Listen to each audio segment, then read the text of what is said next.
하나님 말씀 봉독하겠습니다. 창세기 11장 1절에서 9절까지의 말씀입니다.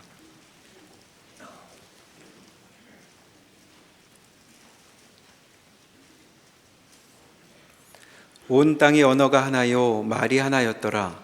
이에 그들이 동방으로 옮기다가 시날 평지를 만나 거기 거류하며 서로 말하되 자 벽돌을 만들어 견고히 굽자 하고 이에 벽돌로 돌을 대신하며 역청으로 진흙을 대신하고 또 말하되 자 성읍과 탑을 건설하여 그 탑 꼭대기를 하늘에 닿게 하여 우리 이름을 내고 온 지면에 흩어짐을 면하자 하였더니 여호와께서 사람들이 건설하는 그 성읍과 탑을 보려고 내려오셨더라. 여호와께서 이르시되 이 무리가 한 족속이요 언어도 하나이므로 이같이 시작하였으니 이후로는 그 하고자 하는 일을 막을 수 없으리로다.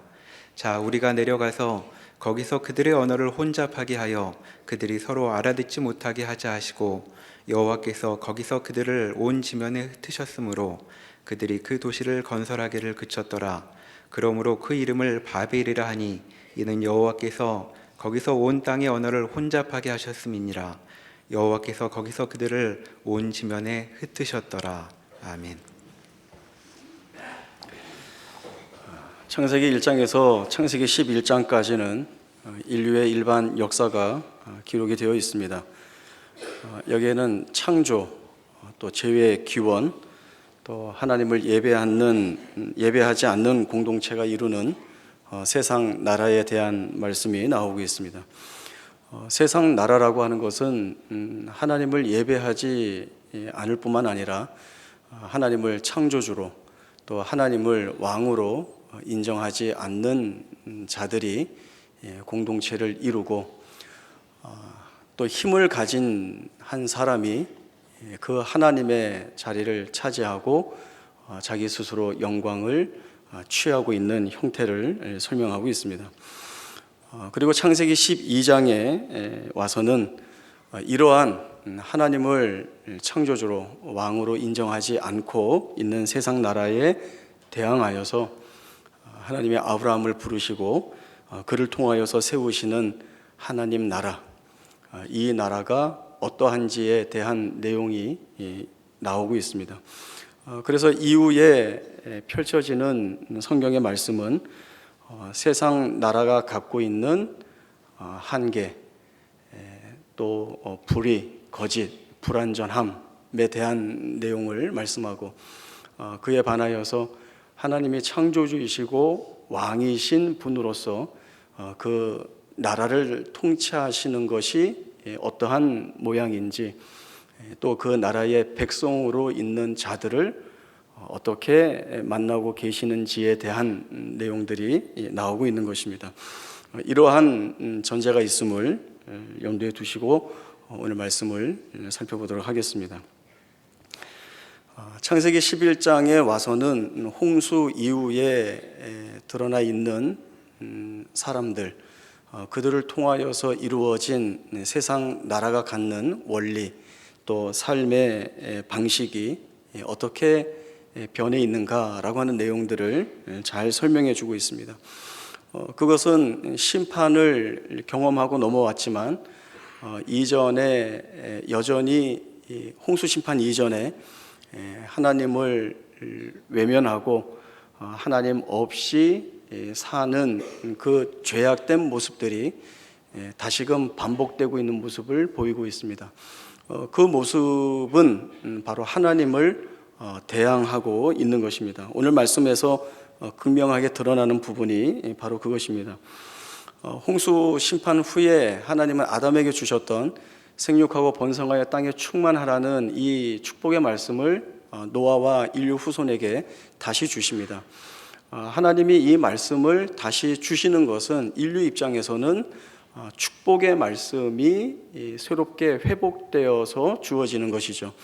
하나님이 이 말씀을 하시는 것은 하나님이 창조주 하나님으로서 다시 만나시겠다는 것, 하나님이 이 창조하신 모든 피조 세계의 왕으로서 그 자녀와 백성들을 만나시겠다는 의지이고 선언입니다. 그러나 인류가 여전히 부패한 본성을 드러내어서 이러한 하나님의 말씀에 대항을 합니다. 하나님이 생육하고 번성하여 땅에 충만하라는 것은 여러 곳으로 흩어지라라고 하는 말씀인데, 이 말씀에 순종하지 아니하고 한 곳에 모이게 됩니다. 한 곳에 모여서 세력을 결집함으로 자신들의 힘을 과시하겠다는 것이죠. 그러한 의미가 그 안에 담겨져 있습니다. 그래서 10장에 드러나는 니므롯과 또 그를 추종하는 세력들이 신할 평지에 이르러 한 곳에 모이게 됩니다. 그리고 여기에서 하늘에 닿을 듯한 높은 탑을 건설하고 있습니다. 하나님께서는 노아에게 무지개를 보여주시면서 이 무지개를 증거로 하여 다시는 물로 세상을 심판하시지 않겠다는 보전 언약을 주십니다. 하나님이 이 언약을 항상 기억하셔서 다시는 세상을 물로 심판하는 일을 하지 않을 것이고, 또 이 약속은 더 나아가 하나님이 모든 피조 세계의 창조주로서 또 그 피조 세계의 통치권을 가지고 계신 하나님으로서 다시금 인류 앞에 창조주이신 하나님, 왕으로서의 하나님으로 나타나 그 피조 만물과 또 그 가운데 하나님의 형상으로 지음받은 모든 인류에 대하여서 하나님의 가지고 계신 작정과 섭리에 따라 은혜와 복을 허락하시겠다는 그 뜻을 분명하게 알리신 것입니다.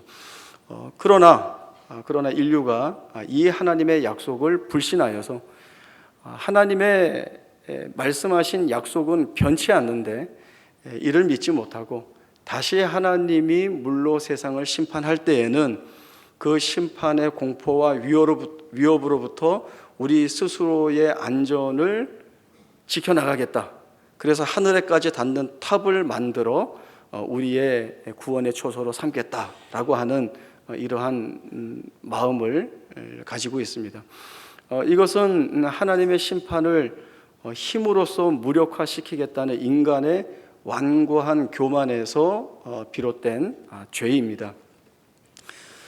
이러한 가운데에서도 여전히 하나님이 우리의 창조주로서 또 우리의 하나님으로서 우리를 부르시는 자리가 있습니다. 그 자리는 하나님을 창조주로 왕으로 외면하는 자리가 아니라 있는 모습 그대로 하나님을 창조주로 고백하고 하나님을 왕으로 고백하는 자로서 하나님 앞에 서기를 원하시는 것이죠. 그 자리의 모습은 교만과는 반대되는 겸손입니다. 교만한 것은 하나님이 아니더라도 내가 할 수 있다라고 하는 것이 교만입니다. 하나님이 굳이 이 일에 개입하지 않아도, 굳이 하나님의 능력과 힘을 동원하지 않아도 내가 그 하나님처럼 이 문제를 풀어나가고 해결할 수 있고 답을 낼 수 있다라고 하는 것이 인간이 가지고 있는 교만함입니다.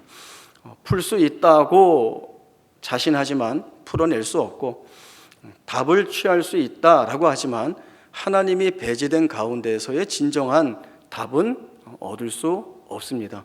그래서 하나님이 불러내시는 자리는 교만의 자리가 아닌 그 반대인 가장 겸손한 자리입니다.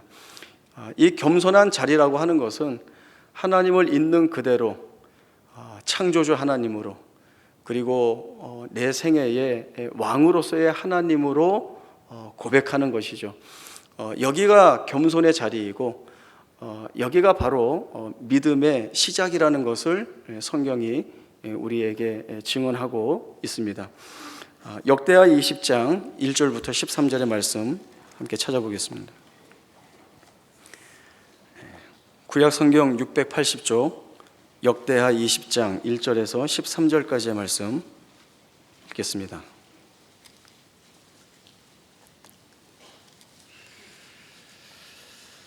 역대하 20장 1절입니다. 그 후에 모압 자손과 암몬 자손들이 마온 사람들과 함께 와서 여호사밧을 치고자 한지라.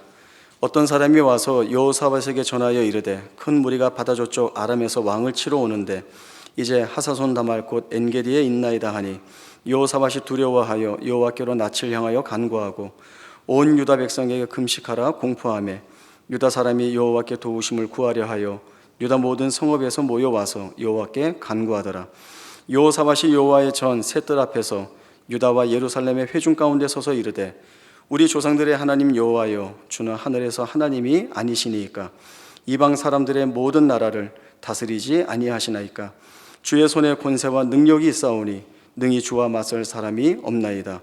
우리 하나님이시여 전에 이 땅 주민을 주의 백성 이스라엘 앞에서 쫓아내시고 그 땅을 주께서 사랑하시는 아브라함의 자손에게 영원히 주지 아니하셨나이까.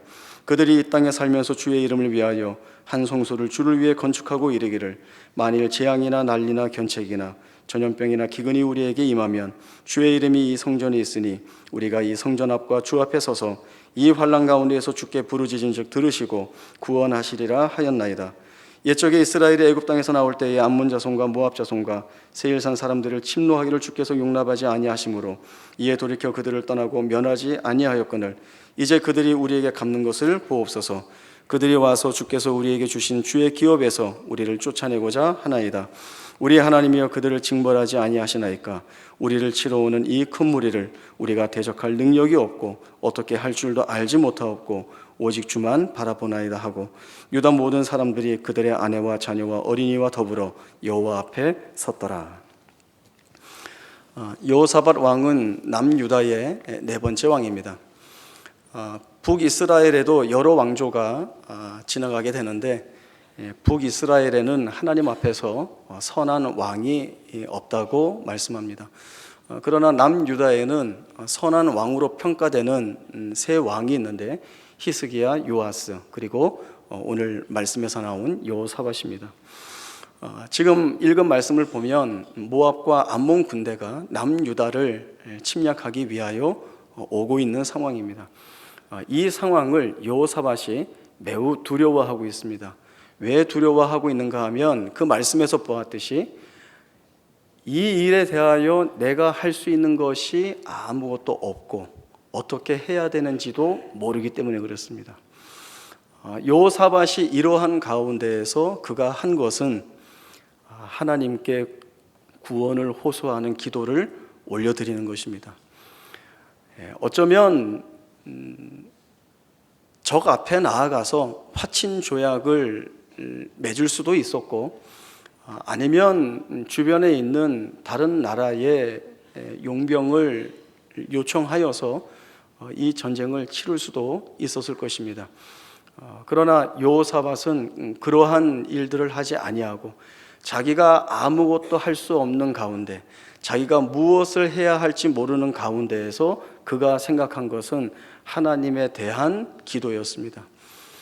이스라엘의 하나님, 이 나라와 민족을 이끌어 오신 하나님, 이 민족에 대하여 약속의 내용을 가지고 지금까지 그 약속에 의하여서 일해오신 하나님, 그 하나님이시라면 지금 내가 처해 있는 이 상황, 이 자리에서 무엇을 해 주셔야 할지 내가 압니다 이거죠. 하나님 구원해 주시는 것이 맞습니다. 이 기도를 여호사밧이 하나님 앞에 올리고 있습니다. 하나님이 이 기도에 대한 응답을 주십니다. 같은 역대하 20장 14절부터 이어서 보겠습니다. 여호와의 영이 회중 가운데서 레위 사람 야하시엘에게 임하셨으니 그는 아삽 자손 mat단야의 현손이요 여이엘의 중손이요 브나야의 손자요 스가랴의 아들이더라. 야하시엘이 이르되 온 유다와 예루살렘 주민과 여호사밧 왕이여 들을지어다. 여호와께서 이같이 너희에게 말씀하시기를 너희는 이 큰 무리로 말미암아 두려워하거나 놀라지 말라. 이 전쟁은 너희에게 속한 것이 아니요 하나님께 속한 것이니라. 내일 너희는 그들에게로 내려가라. 그들이 시스고개로 올라올 때에 너희가 골짜기 여기 여루엘 들 앞에서 그들을 만나려니와 이 전쟁에는 너희가 싸울 것이 없나니 대열을 이루어서서 너희와 함께한 여호와가 구원하는 것을 보라. 유다와 예루살렘아 너희는 두려워하지 말며 놀라지 말고 내일 그들을 맞서 나가라. 여호와가 너희와 함께하리라 하셨느니라. 하나님이 여호사밧의 기도에 응답하여서 주신 말씀은 분명합니다. 여호사밧이 기도한 그 내용, 우리가 할 것이 없습니다에 주신 응답이 너희가 이 전쟁에서 할 것이 없다라고 말씀합니다. 그리고 이 전쟁은 너희의 전쟁이 아니라 내게 속한 전쟁이라는 것이죠. 이 전쟁은 너희가 책임질 것이 아니라 나 여호와가 책임질 것이라고 말씀합니다. 그리하여서 너희가 부르짖는 이 여호와가 이루어내는 구원이 어떤 것인지 너희가 보라 라고 말씀해 주시는 것이 이 여호사밧의 기도에 대한 하나님의 말씀입니다. 여호사밧이 이러한 하나님의 말씀에 용기를 얻어서 그 적들 앞에 나아갑니다. 그런데 누구라도 하나님의 말씀을 들었을 때에 이러한 반응을 내기는 쉽지 않습니다. 무슨 말인가 하면 내가 하나님의 말씀으로 확인을 받고 확답을 받았다 할지라도 그 말씀에 온전히 의지하고 신뢰하여서 아무것도 아닌 것처럼 나가기는 대단히 어렵다는 것이죠. 그러나 여호사밧은 그렇게 행동했습니다. 적 앞에 나갈 때에 하나님을 찬송하는 노래하는 자들을 앞세운 것입니다. 전쟁에 나가는데 마치 성가대를 맨 앞에 세운 것과 같은 그러한 형태의 모습을 띄었습니다. 보통 적들과 대치하는 전쟁에서는 제일 앞에 누구를 세워야 될까요? 적들이 그 모습만 보더라도 그 전의를 상실할 만한 키가 크다든지 덩치가 우악스럽다든지 아주 그 무기를 들고 있는 모습 자체가 대단히 위협적이든지 그런 모양을 갖는 것이 일반적인 것입니다. 전쟁과는 사실 상관없는 것 같은 노래하는 자들을 맨 선두에 세워서 나아가는 것은 있을 수 없는 일이죠. 그러나 여호사밧이 하나님의 그 응답에 대한 믿음의 반응을 이런 모습으로 드러냅니다. 여호사밧이 그렇게 믿음의 반응을 드러냈을 때에 성경에 말씀하는 것이 무엇인가 하면 그렇게 했을 때에 여호와께서 라고 하는 말씀이 그 뒤에 나옵니다. 역대하 20장 20절입니다. 이에 백성들이 아침에 일찍이 일어나서 두고와 둘로 나가니라. 나갈 때에 여호사밧이 서서 이르되 유다와 예루살렘 주민들아 내 말을 들을지어다. 너희는 너희 하나님 여호와를 신뢰하라. 그리하면 견고히 서리라. 그의 선지자들을 신뢰하라. 그리하면 형통하리라 하고 백성과 더불어 의논하고 노래하는 자들을 택하여 거룩한 예복을 입히고 군대 앞에서 행진하며 여호와를 찬송하여 이르기를 여호와께 감사하세 그의 인자하심이 영원하도다 하게 하였더니 그 노래와 찬송이 시작될 때에 여호와께서 복병을 두어 유다를 치러 온 암몬 자손과 모압과 세일산 주민들을 치게 하셨으므로 그들이 패하였다. 이것이 말씀하는 것입니다. 이것이 믿음에 대한 하나님의 응답입니다. 하나님의 말씀하신 대로 여호사밧과 유다는 나아가서 그 전쟁에서 한 것이 아무것도 없었습니다. 여호사밧과 유다가 한 일이라고는 갔더니 서로 죽이고 싸워서 다 죽어 엎어졌고 그저 그들 가운데 있는 재물과 의복과 보물들 전리품을 거두오는 것밖에 없었습니다. 하도 많아서 사흘 만에 이 전리품을 거두오게 됩니다. 그리고 이 일을 이루신 하나님을 송축하며 다시금 찬송하는 일들이 이후에 나와 있습니다. 여호사밧이 자기의 군대를 의지했다면, 여호사밧이 다른 사람들의 힘을 빌리고자 했다면, 또 하나님의 말씀을 들었어도 여전히 불안해하거나 주의 말씀을 신뢰하지 못했다면 그는 하나님의 역사를 보지 못했을 것입니다. 우리가 아무리 스스로 지혜 있다 하고 또 우리의 삶과 인생에 대한 분별과 안목을 가지고 있다 해도 우리는 시간과 공간이라는 조건 속에 그 한계에 묶여 있습니다. 그러나 하나님은 그렇지 않습니다. 우리가 눈이 고백하고 있듯이 하나님은 말씀으로 세상을 창조하신 창조주이시고 온 우주를 섭리하시고 이끌어 나가시는 만물의 주인이시고 또 택하시고 부른 자들의 삶을 책임지시는 왕으로서의 이 하나님이 책임지시고 역사하시고 인도하시고 이끌어내시는 그 모습이 세상이 해결할 수 없고 세상이 책임질 수 없고 답을 줄 수 없는 그 모든 것들을 이 하나님이 풀어나가신다라고 하는 것들을 우리에게 보여주고 있습니다. 인간의 교만은 사실은 어리석습니다. 왜냐하면 답을 갖지 못하는데 답을 가질 수 있다라고 말하고 해결할 수 없는 문제를 하나님이 없어도 해결할 수 있다라고 하는 고집을 피웁니다. 그러나 하나님께서는 세상이 주지 못하는 답을, 해결을, 그리고 그 풀어내시는 것들을 우리에게 분명히 주십니다. 그 하나님이 창조주시고 왕이시기 때문에 그렇습니다. 제가 지난주에 우리 교회에 대한 이런저런 내용들을 살펴보면서 인터넷에서 한 블로그를 보게 되었습니다. 그 블로그에 이제 글을 쓰신 분은 제가 이제 정확히 기억이 나진 않지만 우연한 기회인지 아니면 누구의 소개를 받았는지 모르겠지만 우리 교회에 와서 예배에 참석하고 박영수 목사님의 설교를 들으신 분입니다. 그 말씀에 은혜가 있음으로 인하여서 이분이 대단히 감격스러워하고 기뻐하는 그 심정들을 아주 진솔하게 써 나갔습니다. 이 말씀이 얼마나 위로가 되었는지, 힘이 되었는지, 얼마나 은혜가 되었는지 모른다. 그리고 맨 마지막에 그래서 격주로 남포교회 예배에 참석하고 있다. 이렇게 했습니다. 웃으시는 거 보니까 여러분들도 실력이 있습니다. 저만큼이나. 만약에 인간적으로 본다면 속상할 수 있습니다. 입장 바꿔 한번 생각해 보세요. 속상할 수 있고 이 마지막 말이 없었더라면 얼마나 내가 이분의 글을 읽고 오늘 그분이 아마 안 나오셨을 것이기 때문에 제가 이제 이 말씀을 드릴 수 있는 거죠. 얼마나 은혜로웠을까. 그런데 저는 여기서 믿음을 발휘했습니다. 제가 신학교 때 학생으로서 박 목사님의 설교학 수업을 들었습니다. 저는 그때 주신 말씀을 지금까지도 제 마음속에 간직하고 있습니다.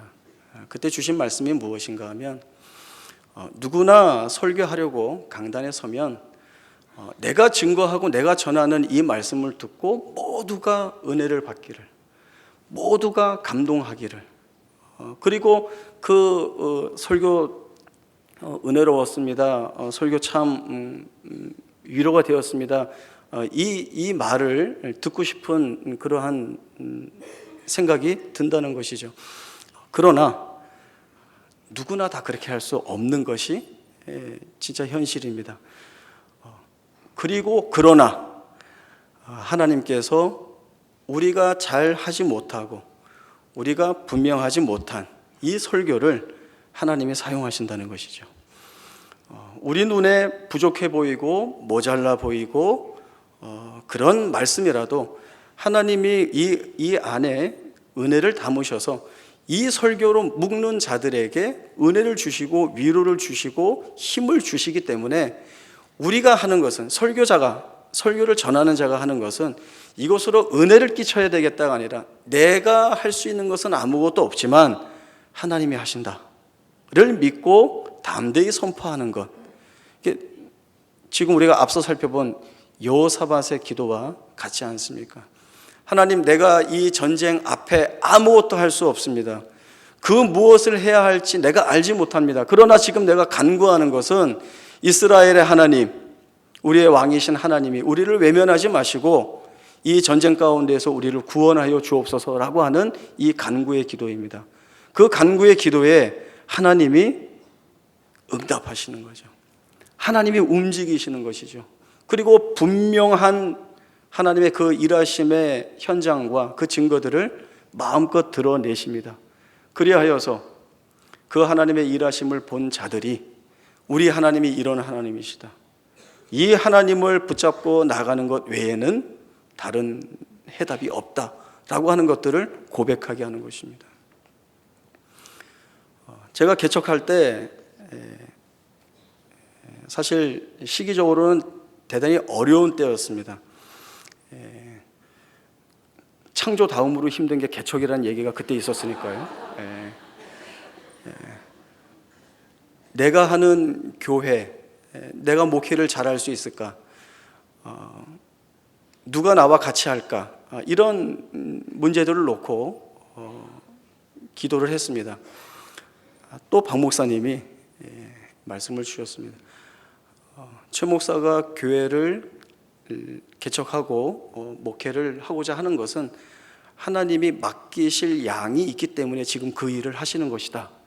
이런 말씀을 주셨습니다. 그 사람의 수가 적든 많든 상관없이 하나님이 함께하는 그들과 말씀을 나누고 교회의 친밀한 교제를 나누고 그 즐거움을 많이 누리면서 해라. 얼마나 위로가 되고 힘이 되었는지 모릅니다. 그 다음부터는 그러한 염려나 고민들이 마음속에 와 닿지 않았습니다. 하나님이 맡기신 자들 내가 책임진다. 하나님이 함께 기도하게 하는 자들 함께 기도한다. 그것이 있는 것이죠. 그리고 이제 제가 우리 교회에 이제 부임해서 오게 되었는데 주변의 모든 분들이 말하기도 하고 또는 말하지 않지만 마음속에 이제 이 격주 이때 그 제가 받을 그 어떤 부담감이나 이런 것들이 분명히 있을 것이라고 생각을 하실 겁니다. 그러나 저는 없습니다. 저는 신학교에서 주셨던 그 말씀 선포하고 하나님이 책임지신다. 이것으로 제 믿음의 내용으로 삼았습니다. 그리고 저는 여전히 하나님, 저는 제가 이거 합니다. 하나님이 사용하십시오. 저는 아무것도 할 수 없습니다. 하나님이 일하시면 됩니다. 저는 이것으로 나아가고 있습니다. 하나님이 일하시리라 믿습니다. 우리 모두가 싸워야 되는 자리가 바로 여기라고 생각을 합니다. 우리가 겪게 되는 문제들이나 또 정황들이 결코 우리에게 만만하지 않게 다가옵니다. 불안한 요소들이 우리의 삶에 얼마나 많이 있습니까? 육체의 질병이라든가 사고라든가 또 경제적인 압박이라든가 내가 해결할 수 없는 어떤 문제에 매여서 도저히 풀어낼 수 없는 일들이 얼마나 우리 가운데 많이 있습니까? 그러나 그때마다 우리의 부패한 본성이 들고 일어나서 하는 이야기가 하나님을 배제하고 이 문제를 해결해 봐라라고 하는 것이죠. 너가 답을 찾으면 찾을 수 있다. 너가 한번 가는 데까지 가봐라. 거기에서 무언가가 있을 것이다 라고 하는 유혹이 늘 우리 마음 가운데 있습니다. 그리고 또 하나님이 주시는 그 풀어내는 방법들이 우리의 마음에 잘 안 들 때도 있고요. 그래서 배제하고 가보는 거죠. 그러나 그것이 속이는 것입니다. 하나님을 배제하고 답이나 해결책이나 짐을 벗는 것이나 내려놓는 것이나 어디를 뛰어넘는 것이나 감수하는 것들은 있을 수가 없습니다. 하나님의 은혜를 주시고 하나님의 힘을 더해 주시지 않으면 거기는 풀 수 없고 넘어갈 수 없는 자리입니다. 하나님이 여기에서 우리를 만나시려고 하는 것이죠. 내가 너의 창조주다. 내가 너의 왕이다. 너가 나를 밀어내고 문제를 해결하지 말고 나를 통하여서 이 문제에 대한 답을 얻고 그리고 그 답을 얻음으로 인하여서 하나님이 무엇을 드러내는지를 보아라 라고 하는 것이 하나님이 늘 말씀 가운데서 찾아오셔서 우리에게 끈질기게 요구하고 요청하는 말씀입니다. 하나님이 왕이신 것을 고백하십니까? 우리 유아부에 아이가 하나 있는데 내가 왕이야 내가 왕이야 맨날 이러고 다니는 애예요. 나 왕할래 맨날 이제 이러는데 어느 날은 갑자기 울면서 나는 왕이 될 수 없어 나는 왕이 될 수 없어 그러는 거예요. 그래서 아니야 너 왕해 괜찮아 그랬더니 하나님이 왕이라 나는 왕을 할 수 없어 이러면서 우는 거예요. 우리 교회 유아부가 아주 제대로 말씀을 잘 가르치고 있다고 생각이 되어집니다. 어린아이도 이 고백과 이 항복을 갖고 있습니다. 이 순진한 어린아이의 고백이 진지한 우리의 고백이 되길 바랍니다. 하나님 외에는 답이 없습니다. 참된 위로는 하나님으로부터만 나올 수 있습니다. 그리고 창조주이시고 왕이신 하나님이 우리를 부르시는 자리에 찾아가 서는 것이 거기가 가장 큰 복의 자리입니다. 해결되지 않았습니다. 여전히 짐을 지고 있습니다. 아픕니다. 여전히 고통스럽습니다. 그러나 거기가 하나님 앞에 나와 있는 자리라고 한다면 그것은 이미 해결된 자리라고 믿어야 합니다. 거기에서 하나님은 우리에게 말씀을 주실 것입니다. 우리가 견뎌야 한다면 견딜 수 있는 힘을 주실 것이고, 이 문제를 끝까지 업고 나아가야 된다고 한다면 그 업고 나아갈 수 있는 능력을 우리에게 더해 주실 것입니다. 그리고 이 일이 창조주 하나님으로부터, 왕이신 하나님으로부터 우리에게 드러난 은혜인 것을 보이시고 있습니다. 마태복음 6장에 보면 우리 주님께서 먹고 마시고 입는 것을 염려하지 말라고 말씀하십니다. 이 말씀은 단순해 보이지만 대단히 깊은 의미가 이 안에 담겨져 있죠. 하나님께서는 공중의 새까지도 기르시는 하나님이십니다. 하물며 너희일까 보냐 믿음이 작은 자들아. 우리 주님이 하신 이 말씀에 귀 기울이시기 바랍니다. 하나님이 우리를 외면하지 않습니다. 하나님이 우리를 버리시지 않습니다. 늘 우리는 하나님을 대항하고 배격하고 하나님이 아닌 것으로 고집스럽게 쫓아나가지만 하나님은 우리보다 더 고집스럽게 우리를 쫓아오셔서 그 길은 틀렸다, 거기서 돌아서야 된다, 나 아니면 답이 없다를 말씀하여 주시고, 그리고 우리가 하나님을 붙잡고 나아가는 길을 우리 앞에 열어두십니다. 여기가 복입니다. 하나님을 우리 아버지로 부른다는 것이 얼마나 우리에게 큰 복인지 모릅니다. 이 복이 우리에게 이미 풍성하게 충만하게 채워져 있음을 기억하시고 이 하나님과 동행하여 하나님이 우리의 믿음에 응답하여 만들어내시는 역사를 여러분의 생애로 경험하시기를 바랍니다. 기도하겠습니다. 하나님 아버지, 은혜를 감사합니다. 우리의 부패한 본성은 하나님을 창조주의 자리에서, 왕의 자리에서 밀어내고 내가 그 자리에 앉아 내가 내 힘으로, 내 능력으로 모든 것을 해결할 수 있고 모든 것을 풀어낼 수 있다라고 하는 완고한 교만을 외치고 있습니다. 하나님, 우리에게 은혜를 더하셔서 하나님이 우리의 창조주 하나님이시고 우리의 왕이신 하나님이기에 이 하나님에 대하여 믿음을 발휘할 때에 우리 가운데에서 역사하시고 일하시는 하나님을 진지하게 보게 하옵소서. 그리하여서 그 하나님으로 인하여 기뻐하며 그 하나님과 동행하는 우리 인생의 부요함이 무엇인지 알게 하여 주시어서 하나님이 세우신 자리 기쁨으로, 믿음으로, 신앙으로 감당하며 사는 우리 모두의 생애가 되게 하여 주옵소서. 거룩하신 예수님의 이름으로 기도하옵나이다. 아멘.